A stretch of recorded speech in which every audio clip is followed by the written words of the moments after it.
Good evening everyone and welcome to today's daily test paper discussion.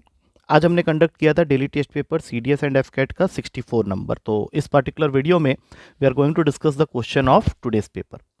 तो start करते हैं आज के पेपर के पहले क्वेश्चन से। तो पहला क्वेश्चन था, you have to simply find the value of this summation series जो कि ऑड नंबर है टिल 19 स्टार्टिंग फ्रॉम 1।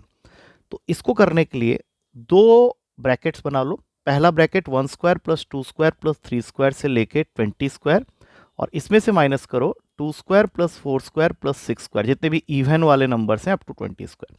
इन सबका समेशन सीरीज फॉर्मूला मैंने क्लास में कई बार बताया हुआ है कि sum of the squares of first n natural numbers जो होता है that is always equals to n into n plus one into 2n+1 upon में 6। तो फर्स्ट केस में तो क्लियरली विजिबल है कि तुम्हारा n जो है वो 20 है, तो यहाँ पे आ जाएगा 20 इंटू 21 इंटू 41 अपॉन में 6।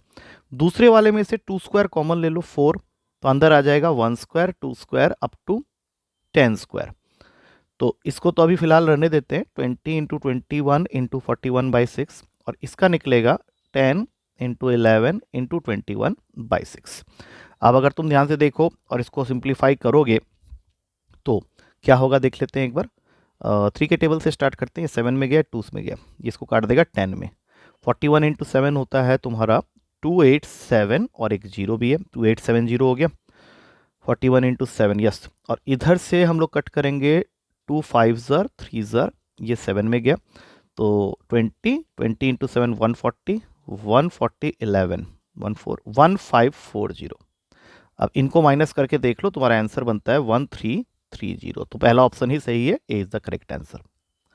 अगला क्वेश्चन है कि HCF and LCM of two numbers are 21 and 4641। तो इसका मतलब ये सीधा तुमको फॉर्मूला में ले जा रहा है, HCF into LCM is equals to product of two numbers. HCF के नीचे लिख दिया 21, एलसीएम के नीचे लिख दिया 4641। और मैंने कई बार बताया हुआ है कि जब भी एचसीएफ दिया होता है तो हम लोग नंबर्स को उसके अकॉर्डिंग वैल्यूज के साथ अटैच करके ले लेते हैं। तो 21A और 21B तुम्हारे नंबर है। 21 से 21 कैंसिल हो गया, ए बी की वैल्यू आ जाएगी 4641 अपॉन 21। अब इसको कट कर लेते हैं एक बार। तो इसको जब तुम कट करोगे तो ये कट हो रहा है 221 में, और ए बी प्रोडक्ट 221 तुमको तभी देगा जब उसमें से एक वैल्यू 13 होगी और एक 17 होगी। तो अब हम लोग वापस आ जाते हैं। तुम्हारा एक नंबर हो गया 21 इंटू 13 और दूसरा हो गया 21 इंटू 17, क्योंकि मैंने नंबर्स को 21A एंड 21B लिया है। तो ये तुमको देगा 273, ये तुमको देगा 357। I think this is available in first option, so that is the correct answer. अगला क्वेश्चन है एवरेज स्कोर, और इसका आंसर थोड़ा सा मैंने चेंज कराया था क्लास में, इट इज 255। तो जिन्होंने भी 255 लिखा है उनको मैंने मार्क्स दिया है। तो यहाँ पे हम लोग पहले 5 स्टूडेंट ले लेते हैं, ABCDE। Average score of first 3 students, मतलब ए बी और सी का एवरेज स्कोर जो होगा A+B+C होल अपॉन में 3 is greater than the average scores of the first 5 students by 20, but the total score of first 3 is less than that of first 5। यहाँ पे सिर्फ total score कह रहा है, तो यहाँ पे सिर्फ इसका समेसन A+B+C मतलब फर्स्ट 3 स्टूडेंट के समेसन से 70 ज़्यादा है। तो यहाँ से अगर मैं ब्रैकेट खोलूँगा तो ABC कैंसिल हो जाएगा और सीधा मुझे D+E की वैल्यू मिल गई 70। इसको उठा के यहाँ पे पुट कर दो। तो अब क्या हो गया ये इक्वेशन, A+B+C अपॉन में 3 माइनस A+B+C प्लस 70 अपॉन में 5 इज इक्वल्स टू 20। अब अगर मैं इसका एलसीएम ले लूँ, यहाँ पे 15 यहाँ आ गया, ये हो जाएगा 5A plus 5B plus 5C minus 3A minus 3B minus 3C minus 210 is equals to 20। अब इसको पूरा सॉल्व करने पे ये मिलेगा 2A plus 2B plus 2C is equals to 510। और यहाँ से अगर मैं 2 कॉमन ले लूँ तो मेरा जो आंसर बन रहा है, क्योंकि मुझे निकालना क्या है पहले तीनों स्टूडेंट का मार्क्स, तो वो हो जाएगा 510/2 जो कि देगा तुमको 255। तो करेक्ट आंसर इज, जो करेक्शन के बाद है वो ए ऑप्शन है। नेक्स्ट क्वेश्चन है cost of manufacturing of a bicycle is divided into material cost, labour cost and overhead cost.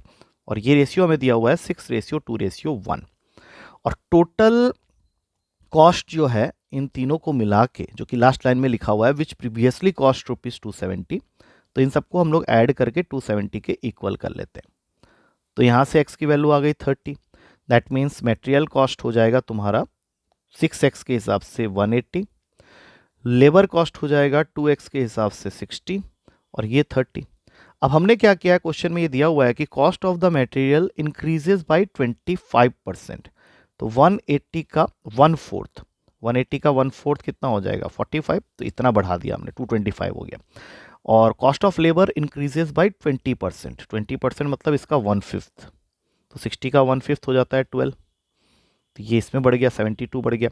और इसको हमने छेड़ा ही नहीं है, ओवरहेड रिमेन्स द सेम, तो इसमें ऐड कर लो ये जो इनिशियली हमारा आया था 30 का, तो अब सबको ऐड करके अगर हम लोग देखें तो ये बन जा रहा है 327, जो कि सी ऑप्शन में अवेलेबल है, तो C is the correct answer.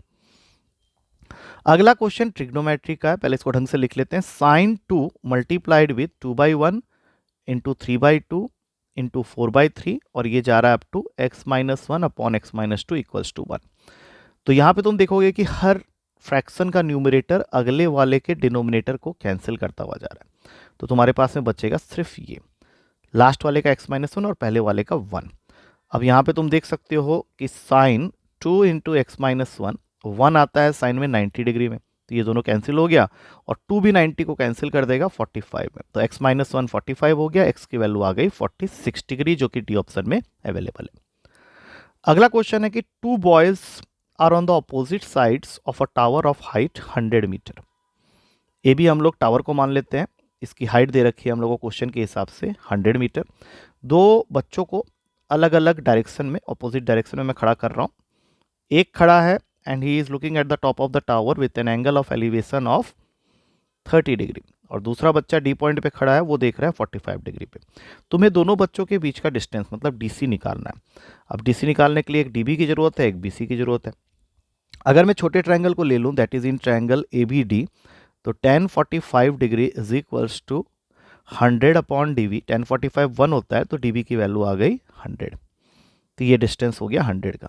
अब दूसरा ट्रायंगल लेता हूँ जो कि थोड़ा बड़ा है, ट्रायंगल ABC, तो उसमें tan 30 डिग्री की वैल्यू हो जाएगी 100 अपॉन BC, ये 1/√3 होता है, तो BC की वैल्यू यहाँ से आ गई 100√3। अब तुमको क्या करना है, दोनों को ऐड ही करना है, तो दोनों को ऐड करोगे तो कोई भी ऑप्शन नहीं मिलेगा, क्योंकि CD जिसको तुम अभी यहाँ पे लिख रहे हो 100 प्लस 100√3, तो अगर तुम 100 कॉमन भी ले लेते हो तो अंदर बचेगा √3 + 1, जो कि किसी भी ऑप्शन में अवेलेबल नहीं है, तो D is the correct answer. अगला क्वेश्चन है, तुम्हारा रिलेशन दिया हुआ है 2a = b और उसके बाद दो स्ट्रेट लाइन की इक्वेशन दी हुई है और वो तुमसे बोल रहा है कि इन दोनों स्ट्रेट लाइन का जो सॉल्यूशन होगा वो किस तरह का होगा। तो हमें क्या करना है, किसी एक के बारे में सोचना है। सपोज करते हैं b को रिप्लेस करना है 2a से, तो फर्स्ट इक्वेशन में ax को कुछ मत करो, b के जगह लिख दो 2a, जहां जहां पे b दिख रहा है वहां पे 2a लिख दो, तो 3 × 2b का होल स्क्वायर 12b², 12a² हो जाएगा। b के जगह 2a लिख रहे हैं ना, 4a², 12a²। यहाँ पे अब लिखा x + 2y, यहाँ पे तो कुछ है ही नहीं।